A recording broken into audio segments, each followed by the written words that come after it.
नाही शूटिंग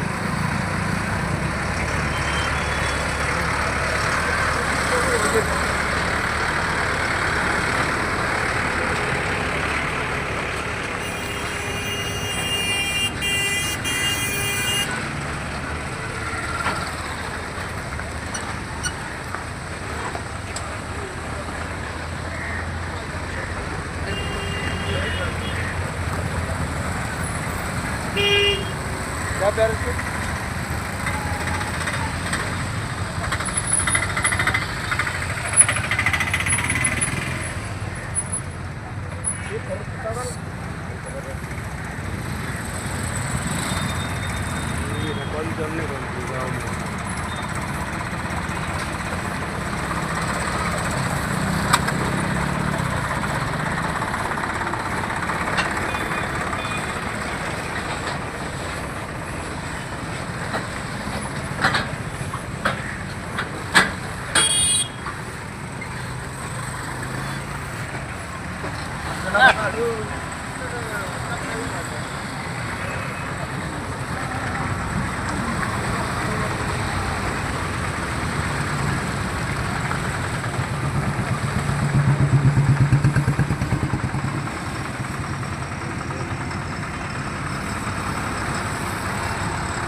वृद्धेश्वर सहकारी कारखाना आणि ज्ञानेश्वर सहकारी कारखाना सध्याला ऊस गाळपाचा हंगाम चालू आहे, कारखाने सुरू झालेले आहे। या शेवगाव शहरामधून गंगामया कारखान्याची ऊस वाहतूक, त्याचप्रमाणे ज्ञानेश्वर साखर कारखान्याची आणि वृद्धेश्वर सहकारी साखर कारखान्याची जी ऊस वाहतूक आहे ती आमच्या या शेवगाव शहरातून जाते।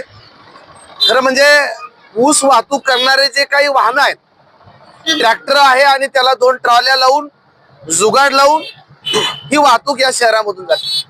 अत्यंत अरुंद असे रस्ते आहेत आणि त्याच्यातनं दिवसभर ही ऊस वाहतूक मोठ्या प्रमाणामध्ये चालू असते। ड्रायव्हर लोक साऊंड लावलेले असतात, मोठमोठ्याने कर्कश असा आवाज येतो आणि जेव्हा डबल ट्रॉली किंवा जुगाड लावून जाते तेव्हा इथं जी वाहतूक आहे ती ठप्प होऊन जाते। या अनुषंगाने आम्ही नगरचे जे काही आरटीओ आहेत त्यांच्याशी मागच्या आठवड्यामध्ये चर्चा केली, बोललो, त्यांना विचारलं की कायदेशीर वाहतूक आहे की बेकायदेशीर आहे, तर त्यांनी सांगितलं की बेकायदेशीर वाहतूक आहे, त्यांना तशी चालवता येणार नाही। आम्ही त्यांना इशारा दिला होता की लवकरात लवकर ती कारवाई करा, कारण अलीकडच्या काळामध्ये वाहतूक ठप्प होणं, त्याचप्रमाणे इथल्या वाहतुकीचा बोजबारा उडणं, अपघात होणं, मागच्या आठवड्यातच आमचा 22 वर्षाचा एक तरुण पोरगा गेला, कितीतरी अपघात होतात। परवाच्या दिवशी तर 15 मिनिटं ॲम्ब्युलन्स थांबून राहिली।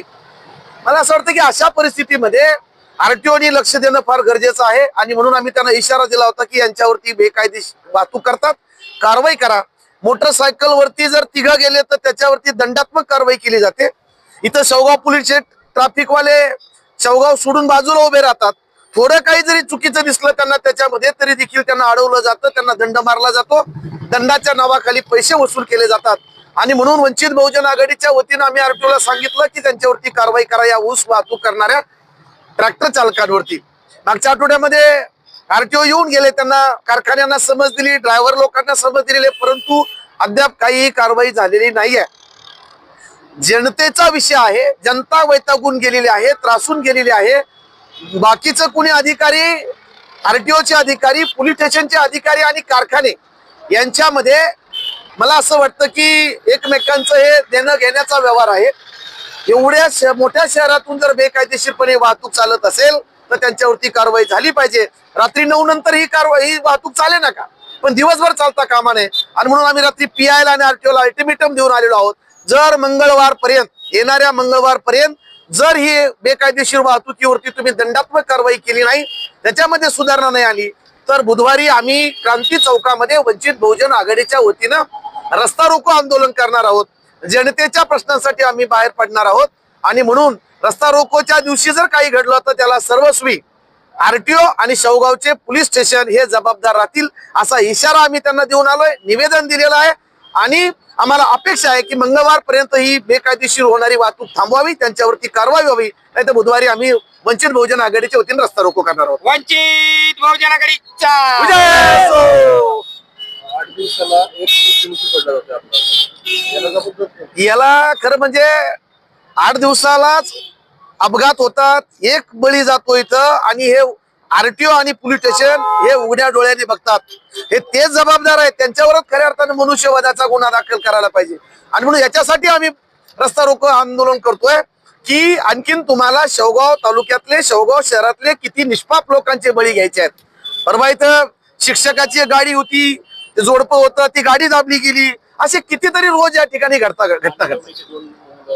माणिक दौंडीचे 2 गेले, काल मिरी मधले 2 जे मुलं होते ते ट्रॅक्टर खाली या ठिकाणी चिरडले गेले. आणि म्हणून हे बघा, हे आपल्या समोरच चाललंय सगळं. आता हे बघा, हे दाखवा यांना सगळ्या.